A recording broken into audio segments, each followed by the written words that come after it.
here in beautiful Jerusalem, the eternal and undivided capital of the Jewish people.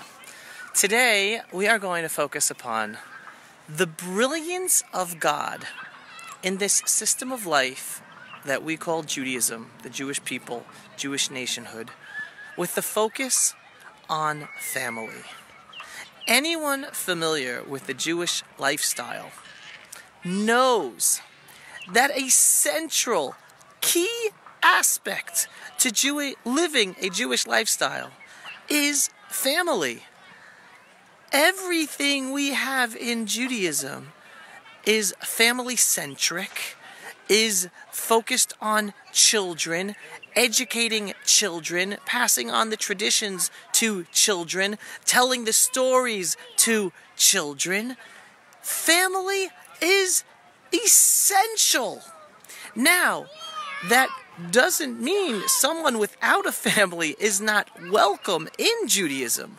But yes, there is an uncomfort level sometimes.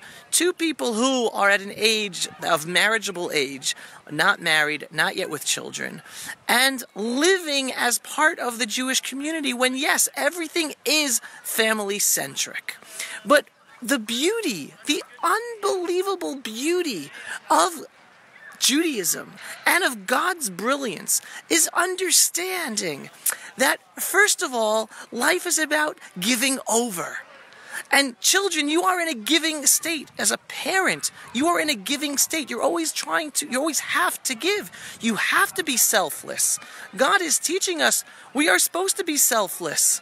Every once in a while, we must be focused on ourselves, but the essence of life is focusing on others and giving to others. And what better to start with than in your own home with your own children? It actually doesn't just start with that, it starts with a spouse, but that'll be another video on marriage and the importance of marriage to Judaism. But right now, it is this family structure of always having to give and having to be selfless that is part of who we are supposed to be as individuals. As you know, I repeat over and over again in the different videos I do about life, about the brilliance of Judaism, about the brilliance of God, is that the essence of God is to help us be better people, and the lifestyle we are supposed to be is to help us be better people. And yes, having a family and being in a situation of being selfless, of having to give at every single moment, not just in the evening, just in the morning, but all the time, that helps us become the better people we are supposed to come.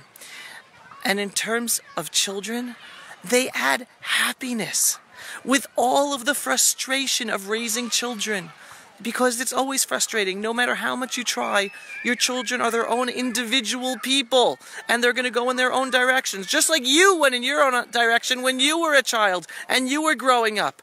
It is our imperative as parents to be the best guidance people, not just a guidance counselor, but the best guide for our children to make their own way in life. But in the end, they decide to make their own way in life. But through it all, there is such happiness. Children give off happiness. An atmosphere in the home is one of happiness.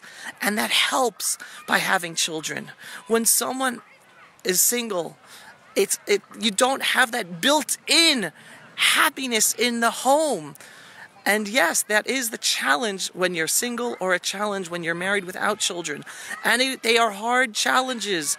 And they are challenges that all of us are supposed to have compassion for, those of us with families and with children. So we're supposed to be inclusive. We're supposed to be loving and caring for all of those who are not blessed yet, either to be married or to have children or to not be able to have children. But an essential aspect of the centrality of Jewish life is surrounding family, the happiness of family, the aspect of education with family.